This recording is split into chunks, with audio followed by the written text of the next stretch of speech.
네, 지난주 마지막 거래일 엔비디아가 2거래일 연속으로 쉬어가면서 기술주 위주로의 혼조세가 나왔던 하루였습니다. 이 기술주에 대한 투심이 조금은 쉬어갔던 한 주였는데요. 오늘 역시 현재 엔비디아 2% 빠지고 있다는 점 전해드립니다. 미국 현지 연결해서 자세한 개장 상황과 함께 글로벌 이슈 만나보겠습니다. 뉴욕 증시 경제 전문 유튜버입니다. 유선아님 연결돼 있습니다. 안녕하십니까? 네, 안녕하십니까. 네, 좋은 아침입니다. 이번 주에 이 PC와 마이크론 실적 발표도 있고 다양한 스케줄이 예정이 되어 있습니다. 자세한 설명 부탁드릴게요. 네, 일단 오늘 같은 경우는요, 주요 스케줄들이 많지는 않습니다. 오늘 같은 경우는 연준위원들의 연설이 예정되어 있고요. 화요일 날부터 지속적으로 재미난 스케줄들이 많이 나오게 되게 되는데요. 화요일 날은 CB 소비자 신뢰 지수, S&P 케이스실러 20대 도시주택 가격 지수가 나오게 되게 되고요. 수요일 날은 건축 승인 건수, 신규 주택 판매, 원유 재고, 연준의 스트레스 테스트 발표가 있고요. 그리고 여기에다가 더해서 엔비디아에서 진행을 하게 되는 주주총회가 있습니다. 여기에 대해서 조금 한번 더 디테일하게 다뤄볼 텐데요.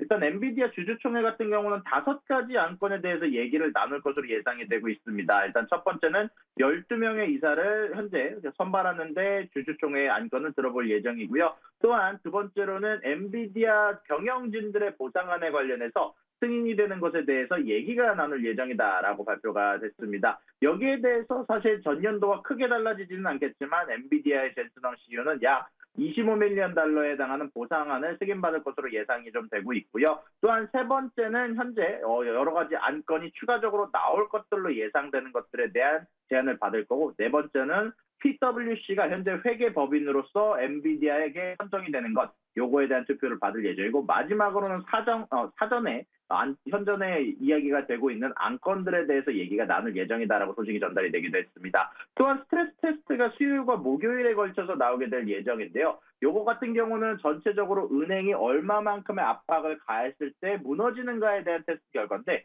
요게 어느 정도 뭐 예전과 크게 달라질 거다라는 예상은 없지만, 혹시라도 예상과 다른 결과, 만약에 은행들이 위험하다는 결과가 나오게 되면 반대로 커다란 영향을 줄 수 있으므로 한번 살펴봐야 되는 지표다라고 생각이 좀 듭니다. 또한 그 이후에 내구재수주와 PC 물가지수 여러 가지 지표가 발표되는데, PC 물가지수는 금요일 날 발표가 되는데, 여기에 대한 대부분의 애널리스트들의 예상 자체는 낮게 나올 거다라는 예상이 잡혀 있습니다. 아무래도 이번에 CPI 결과가 너무나도 낮게 나왔기 때문에 이런 결과와 비슷하게 에너지 가격이 많이 떨어진 것에 힘입어 PC와 코어 PC와 양쪽 다 낮게 나올 것으로 예상이 좀 되고 있지만, 사실 전년도 6월부터 지속적으로 PC 물가지수가 낮게 나왔기 때문에 사실상 앞으로 0.17% 이하로 PC 물가지수가 나와주지 않는다면 PC 물가지수가 더 이상 내려가지 않는다라는 점까지 여러분들이 인지하고 계시면 좋을 것 같습니다.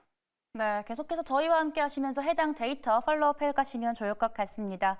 이 전기차에 대해서요, 이 유럽도 미국과 궤를 같이 하는 줄 알았는데, 이 유럽은 또 다른 내용으로 관세 협상을 진행 중이라고 합니다.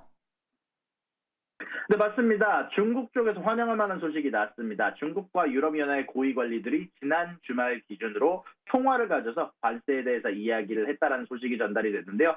사실 유럽연합이 중국에 최대 38%의 전기차 관세를 부과하겠다라고 저번 주 발표한 데에 이어서 양측이 협상에 합의한 첫 사례라고 BBC가 보도를 하기도 했었습니다. 이로 인해서 유럽연합 내 중국 전기차 가격 급등 위험이 완화될 수 있다는 분석이 나오고 있고요. 실질적으로 중국 쪽에서도 만족하고 있다는 얘기가 나오고 있다는 소식이 전달이 되기도 했습니다.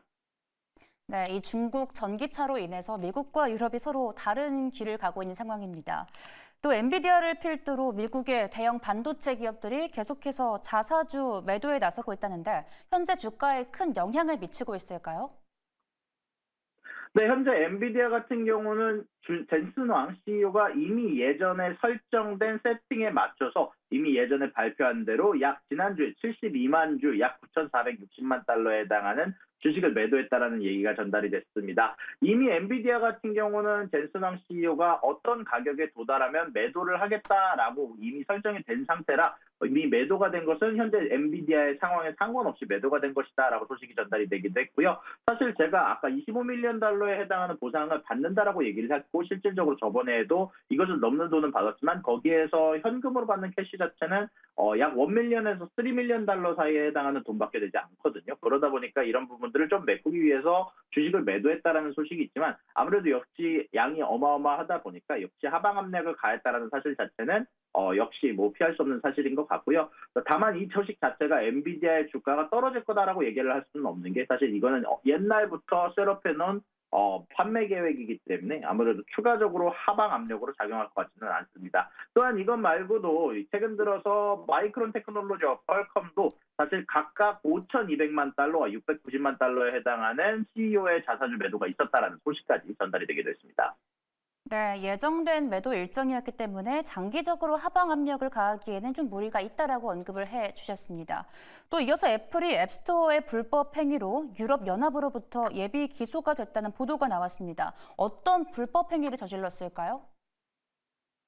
네, 현재 애플이 앱스토어가 현재 다른 앱스토어 대안에 관련해서 못 넘어가게 막았다라는 소식이 EU로부터 예비 기소가 됐다는 소식이 전달이 됐습니다. EU 반독점위원회에서는 애플의 앱스토어 관리 규칙이 EU의 DMA를 위반했다는 예비적 견해에 도달했다라고 밝혔는데요. EU의 규제 당국은 현재 애플의 새로운 앱스토어 수수료가 DMA를 위반하는지까지 추가 여부를 조사를 하고 있다랍니다.